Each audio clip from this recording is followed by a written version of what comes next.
All right, let's just dive right into this because, honestly, I am so excited to share this incredible story with you today. Welcome to our explainer. We're going to be exploring a wild, adventurous tale from deep inside the jungle. And I mean, it has got everything. We're talking danger, we're talking trickery, and a very, very smart little hero. So, get those imaginations totally fired up. So here is a really important question for you to think about. Can a tiny, fluffy rabbit actually defeat the absolute most terrifying lion in the entire jungle? I mean, it sounds totally impossible, right? Because lions, they've got those massive claws, huge teeth, and this mighty roar. And rabbits? Well, they've got twitchy little noses and big floppy ears. But as we're going to see in this explainer today, sometimes the biggest, scariest problems require the absolute smallest heroes. Let's find out exactly how this crazy showdown happens. All right, Chapter 1. Meet the Cruel Lion. So, I want you to picture the sheer size of this lion compared to everyone else in the jungle. His name was Narcosaur. He was the king of the forest, and oh man was he fierce. He was powerful, and let me tell you, he was really proud of himself. But here's the thing, Narcosaur was not a good king. Actually, he was super cruel. He'd just roam through the dense forest and strike down the other animals whenever he felt like it. Even when he wasn't hungry. It was awful. You can just see how worried and scared the poor elephant, the monkey, and the snake all look. So obviously, the animals were absolutely terrified. I mean, if this terrible king just kept doing whatever he wanted, eventually, literally none of them would be left alive. So they're all whispering to each other, super scared, thinking, what could the animals do? They knew they had to be brave. So all the animals of the forest gathered together under this giant tree to hold a huge emergency meeting. They even invited King Narcosaur to attend, which was pretty brave. They just had to figure out some way to stop this senseless destruction before it was completely too late. Which brings us to Chapter 2, a very desperate deal. So, the brave but completely trembling animals, they look up at this giant lion and nervously make their pitch. They say, "Your Majesty, we're glad to have you as our king, but if you kill more than you need, well, very soon there won't be any animals left in the forest." And then they make this truly shocking offer. They actually say, "We have decided to send one animal to your den every day." Yeah, you heard that right. They promised that one animal would volunteer to be his meal every single day. They figured, you could eat him, and hey, this will also save you the trouble of hunting. Well, Narcosaur actually really liked the sound of that. I mean, getting his food delivered right to his front door without doing any work? Perfect. But he had a very strict warning for them. Imagine this deep, scary, growly voice saying, "Very well, but make sure that the animal reaches me on time. Otherwise, I will kill all the animals of the jungle." And he was dead serious. So from that day on, one very unlucky animal was sent to the lion's den every single day. The lion was super happy, but as you can imagine, the forest was incredibly sad. Chapter 3, Robin the Rabbit arrives late. Now just look at the ultimate mismatch here.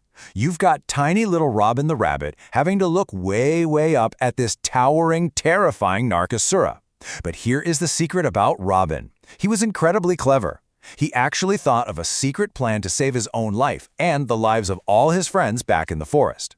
And part of this genius plan, well, he just wandered around the forest for a while. He sniffed some flowers, took his sweet, sweet time. He made absolutely sure that he arrived at the lion's den a little late.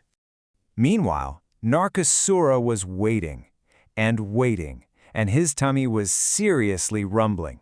He was so hungry and pacing back and forth, getting so impatient waiting for his food. And when he finally saw that his big meal for the day was just one tiny, little, bite-sized rabbit, oh boy, the lion was furious. He just completely exploded with anger, yelling, "Why are you so late? Why have they sent only a little rabbit for my meal?" He was totally ready to just gobble poor Robin up in one single bite, and then probably go hunt down the rest of the animals, exactly like he promised he would.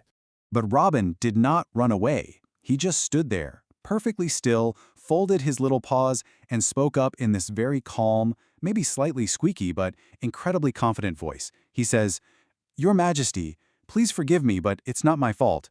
Actually, 6 rabbits were sent to make your meal." And then Robin dropped the big lie. He said, but 5 of them were killed and eaten by another lion. He said that he was the real king of the forest. I somehow managed to escape and reach here safely. Oh man, another king? In Narcosaur's forest? All right, Chapter 4, The Well and the Echo. So Narcasura's absolute biggest weakness was his own pride. When he heard there was another king in his forest, he just roared in anger. "Impossible! There cannot be another king! Take me to him! I will kill him!" So Robin very politely agreed. He led this giant, stomping lion right over to the edge of a deep, deep water well. Robin points a little paw down there and says, "Here is the place where he lives. Be careful, he might be hiding inside." Okay, let's break down this totally brilliant trap step by step. Step 1. Narcasura angrily looks down inside this really deep well. Step 2. He looks at the water and he sees his own reflection staring right back at him. But remember, he is really not very smart, so he totally thought it was the other lion. Step 3. Furious, Narcasura opens his huge jaws and lets out a massive roar. And because it's a deep well, what do you think happens? Yep, his huge growl echoes right back up at him. He actually thought the other lion was roaring back. Hearing that totally terrifying echo, Narcasura was completely spooked. He thought there really was a fiercer, way louder lion down there just waiting to get him. He got so scared that he turned his tail and bolted. He ran away from the forest as fast as his legs could possibly carry him and never returned again. Robin breathed this massive sigh of relief. He hopped all the way back to his friends, and all the animals cheered. They were so happy and praised Robin for his incredible cleverness. And that brings us to Chapter 5. Wisdom always beats strength. The absolute biggest takeaway from this amazing story is brain power versus muscle power. Our source material actually calls this the value pick, wisdom over strength. Narcasura had literally all the muscle power in the world, right? He was huge, he had sharp teeth, he was completely terrifying. But Robin had brain power. By staying calm and just using his cleverness, Robin defeated an enemy who was 100 times his size. It just goes to show that using your brain to think through a problem is always better than just using brute force. So, I want to leave you with this final, super important question.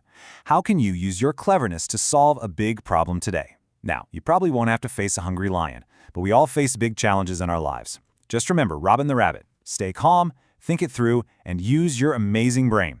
Thank you so much for joining me for today's explainer, and hey, keep being clever out there.